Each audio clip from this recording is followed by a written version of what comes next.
Hello everybody, welcome to my YouTube channel. I would say welcome back, but this is my first video on this channel, so welcome everyone. On this channel, I plan to talk about lots of true crime, controversies, conspiracy theories, and psychological topics, because I really enjoy that type of stuff. I feel like I'm qualified to talk about this sort of stuff because I watch an upwards of 5 cases a day, sometimes even more than that. So I really love my true crime, I love my conspiracy theories, I love all that fun stuff. And I'm also taking a class in psychology at the moment. Now enough about me. I'm sure you all want to hear about this crazy case, so let's get right into it. Wow, first paragraph done. It took way too long. Oh, also, one thing I forgot to mention, I'm going to be doing my makeup while I'm doing this video. I'm not sure if I'm going to be doing that with every video. I'd get pretty bored if I just talked about this stuff without doing something else. So let's keep my hands busy. Alrighty, the year was on January 6, 1999. A tugboat captain and his crew discovered that the propellers were clogged up. Now this is something that happens quite often and they didn't really think much of it. The usual culprit is usually sticks or something. So they just went down to the propellers to pull out whatever sticks were caught up in there. As the crew was going down to the propellers to pick up whatever sticks were in there, they noticed a putrid smell unlike anything they've ever smelled ever before. And upon getting to the propellers, they noticed that the sticks, whatever was clogging up the propellers, was a rubbery substance. And the crew was pulling and pulling at this rubbery substance when they noticed a human ear. Ew! Now, I couldn't find if the crew called the police or not. That's the thing about this case. I couldn't find a lot of reliable sources because this case actually comes from Poland. So there wasn't a lot of English or just there wasn't a lot of reliable things. But I tried my best to find all of the most accurate information that I could to present to you. But anyway, we can assume that the crew called the police because the remains were taken in for testing, and if it wasn't clear already by the human ear, the remains were human. The autopsy report stated that the victim was beaten by their perpetrator. Oh, also I forgot to mention, the victim was a female. After she was beaten, her neck, armpits, and groin were cut very precisely and she died from blood loss. Her right leg was also found in the river that her other remains were discovered in. It was also theorized that the victim was skinned alive. Backing up a bit, sorry if I'm pronouncing this name wrong. I'm probably going to pronounce a lot of things wrong because this case comes from Poland and I don't speak Polish. But anyway, Katarzyna Zowada was a student at, sorry again for this pronunciation,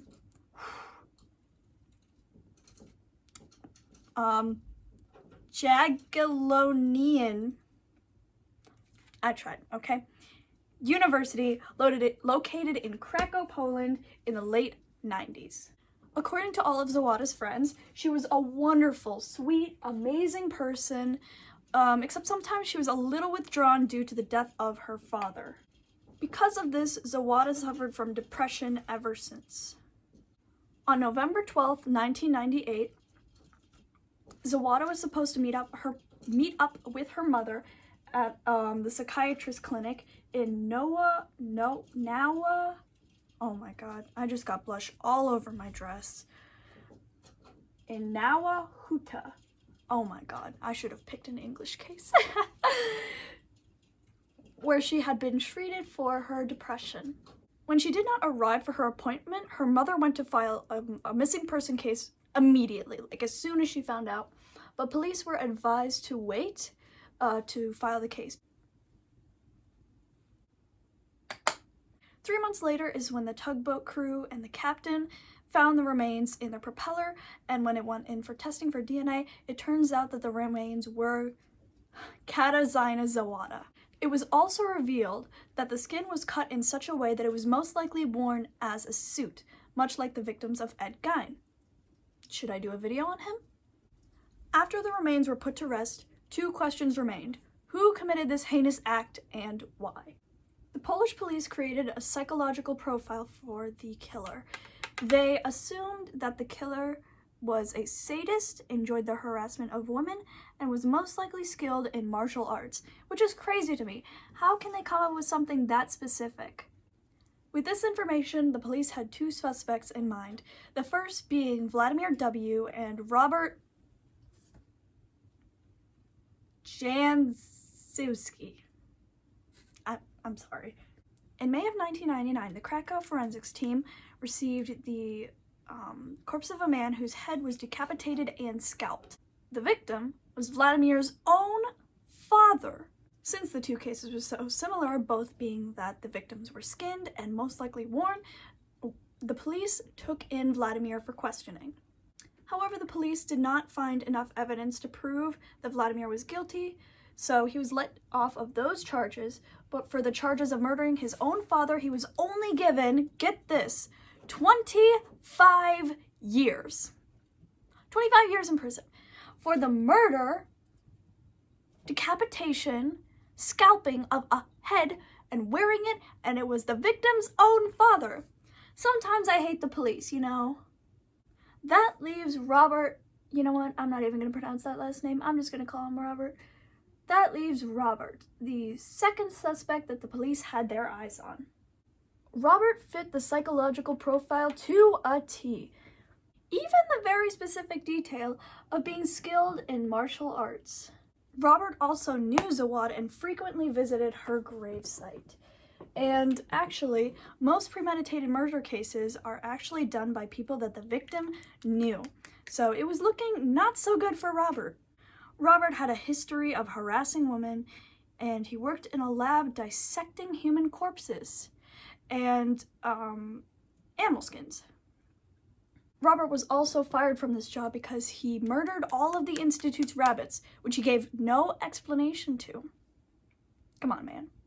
Police got a warrant to search Robert's home for evidence in which they found a lot of incriminating stuff. Investigators found blood in the bathroom, in which they took in for forensic testing. Now, I couldn't find the results of these tests, but actually Robert's own friend sent in a letter to police, and soon after that he was arrested. So we can only assume that what was in the letter was very, very incriminating and probably gave the police enough evidence to say this man is guilty. On October 4th, 2017, Robert was arrested 19 years after Zowada's murder. Even after the arrest, Robert still maintains his innocence.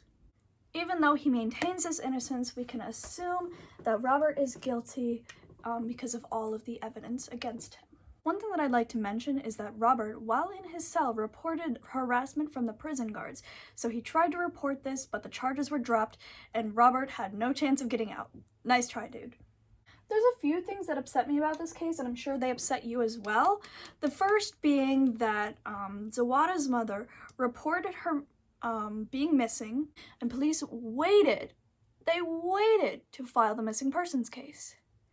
Now, if you're a true crime junkie like me, you know that every second matters in these cases, and reporting the person missing as soon as you can is one of the most important things you can do. The first 72 hours of any case is really critical, especially during missing persons cases, because that is when the public awareness and attention to the crime is at its peak. The first 48 hours are critical because that is when police have the greatest chance of following up on leads. The eventual death of the missing person usually occurs in the first 3 hours to the 2 days in which they went missing. If Zowada had been reported missing even a little bit earlier, she might have even been still alive to this day. One more thing that upsets me about this case is the lack of international coverage. I think it's really important for people to know about this case because it spreads awareness and it keeps people safe, knowing that these types of people are out there. Sorry for the angle change, everybody. My phone died. But anyway, this also made it a lot more difficult for me to find reliable resources for this case, but I tried my best to keep this video as informative as I possibly could. And with that, the case is closed. I hope you all enjoyed this video as much as I did. I love making it, I love researching it, I loved everything about it. And since this is my first video, if you could leave constructive criticism in the comments, it would be very much appreciated. As for my next case, let me know what you would all like to see, and maybe I'll do it for the next video, who knows? I also have my guinea pig here with me. Her name is Coconut. She also has a sister named Reese, and she might be in the next video. But Reese likes to pee on me, and Coconut doesn't. I hope you all have a wonderful day. Bye-bye now. One more thing before I go. I just realized the soda that I've been drinking this entire time is cranberry lime. What happens when you put cranberry and lime together? That's right, crime. Stay safe out there, everyone.